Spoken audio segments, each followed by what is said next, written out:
Proses yang terjadi pada PNP industry bisa terbagi dari 3 tahapan besar, yaitu pulping, papermaking, dan finishing. Pulping terbagi dari 3 macam proses, yaitu pulping mekanis, di mana pemisahan serat selulosa menggunakan gaya mekanis seutuhnya. Ini lebih ramah lingkungan, namun menghasilkan pulp dengan kualitas yang paling rendah. Kemudian bisa dilakukan pulping semi kimia, di mana pemisahan menggunakan kombinasi bahan kimia dan gaya mekanis. Proses ini menghasilkan pulp dengan kualitas yang lebih baik daripada proses pulping mekanis, tapi tidak sebaik dari proses pulping kimia. Yang terakhir, proses pulping kimia memisahkan serat selulosa dengan bahan kimia. Ini menghasilkan pulp dengan kualitas yang terbaik, namun tidak ramah lingkungan karena menggunakan bahan kimia. Tahapan pulping sendiri bisa terbagi menjadi beberapa tahapan kecil. Yang pertama yaitu persiapan bahan baku, di mana bahan baku yang digunakan harus dipotong menjadi serpihan atau chip. Chip ini kemudian dimasak dengan bahan kimia atau secara mekanis sesuai proses yang dipilih. Kemudian pada proses pemasakan, pada digester, chip kayu dicampur dengan bahan yang akan melarutkan lignin, yaitu komponen yang mengikat serat dalam bahan baku. Kemudian selanjutnya dalam proses penyaringan dilakukan setelah proses pemasakan. Bubur berkertas yang sudah dimasak kemudian disaring dan dicuci untuk menghilangkan sisa-sisa bahan kimia atau lignin yang masih ada. Yang terakhir adalah proses pemutihan dan pengeringan, di mana ini menyelesaikan pulp yang sudah dimasak pada proses-proses sebelumnya.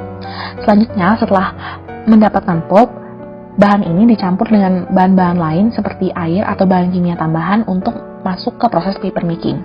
Pada proses papermaking, terdapat beberapa tahapan, yaitu pembentukan lembaran dan pengeringan.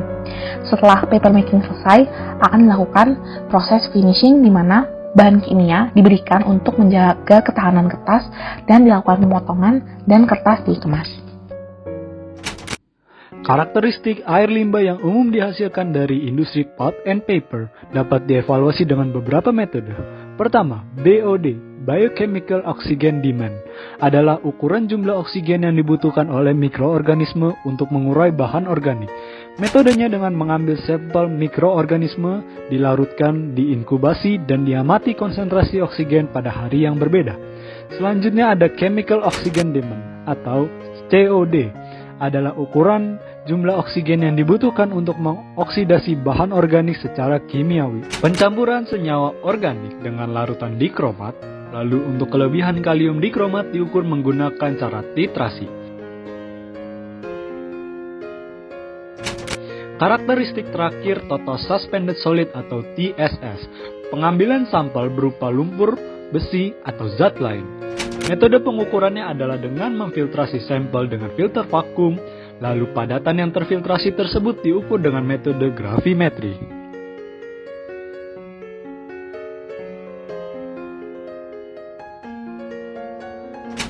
Terdapat berbagai macam dampak pada perairan yang dapat ditimbulkan oleh limbah yang tidak ditangani dengan baik. Salah satunya adalah dampak mikroorganisme berupa alga. Kandungan dalam air limbah yang mengandung nitrogen dan fosfor merupakan beberapa nutrisi yang dibutuhkan alga untuk berkembang biak. Apabila kandungan kimiawi tersebut banyak, maka akan menyebabkan eutrofikasi, yakni pertumbuhan alga yang berlebih dan tidak terkontrol. Hal tersebut dapat menyebabkan terganggunya ekosistem perairan karena biota perairan akan bersaing dengan alga dalam pemenuhan kebutuhan oksigen. Tak hanya itu, alga juga dapat menutupi permukaan perairan, alhasil mencegah cahaya matahari untuk masuk. Karena itu, tanaman dalam perairan akan mengalami kesulitan dalam berfotosintesis. Selain alga, polutan dalam air limbah juga dapat memberikan dampak kepada perairan. Dengan polutan tersebut dapat berupa bakteri, bahan kimia, ataupun logam berat, sehingga dapat dikategorikan sebagai limbah B3. Apabila polutan tersebut tidak diolah sebelum dilepaskan ke perairan, maka ekosistem perairan akan terganggu. Alhasil biota perairan akan berkurang. Namun, tak hanya biota perairan, polutan tersebut juga dapat berdampak kepada manusia dari segi kesehatan apabila berkontak dengan perairan yang tercemar tersebut, misal melalui kegiatan berenang ataupun memancing. Pengolahan limbah cair dapat dilakukan secara fisik kimia maupun secara biologis. Secara fisik kimia, teknologi atau alternatif pengolahan yang digunakan diantaranya adalah proses sedimentasi, koagulasi flokulasi, dan oksidasi kimia. Secara proses biologi, alternatif yang dapat digunakan yaitu berupa degradasi.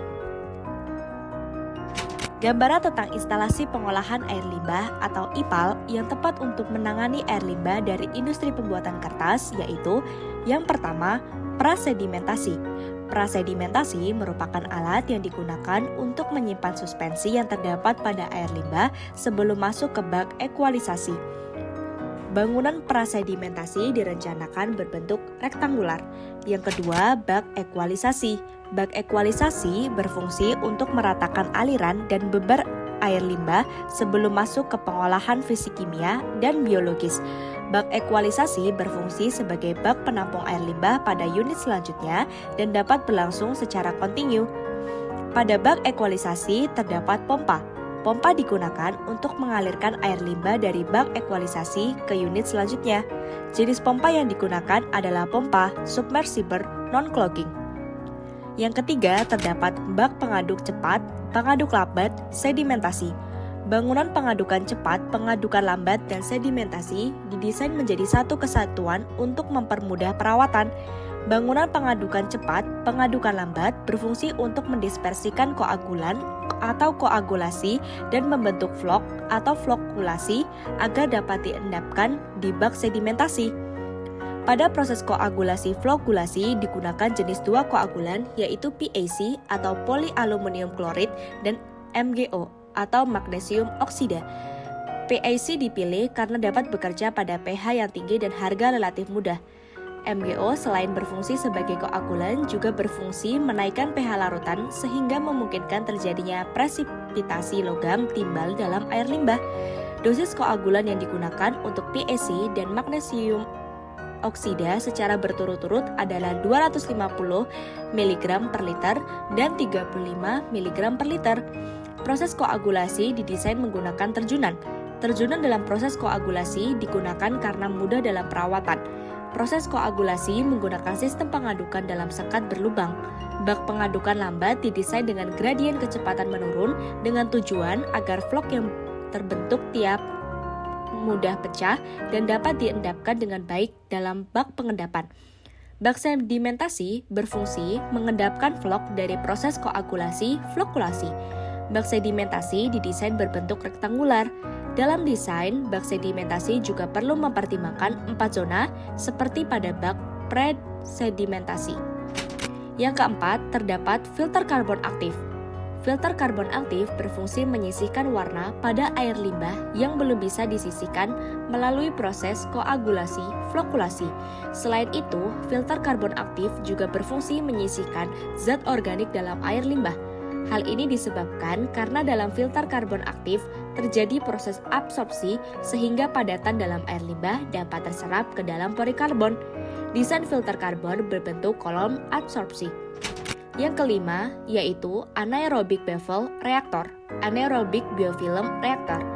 Anaerobic bevel reactor atau ABR dan anaerobic biofilm reactor atau ABF berfungsi menyisihkan zat organik dari air limbah. ABR merupakan pengolahan biologis dengan sistem pertumbuhan suspensi, sedangkan ABF merupakan pengolahan biologis dengan sistem terlekat. Kedua sistem tersebut memiliki kelebihan dalam menyisihkan zat organik dengan efisiensi yang tinggi, tahap terdepan, serta produksi lumpur yang kecil. Selain itu, sistem pengolahan menggunakan ABR-ABF memungkinkan konstruksi reaktor yang tidak terlalu dalam.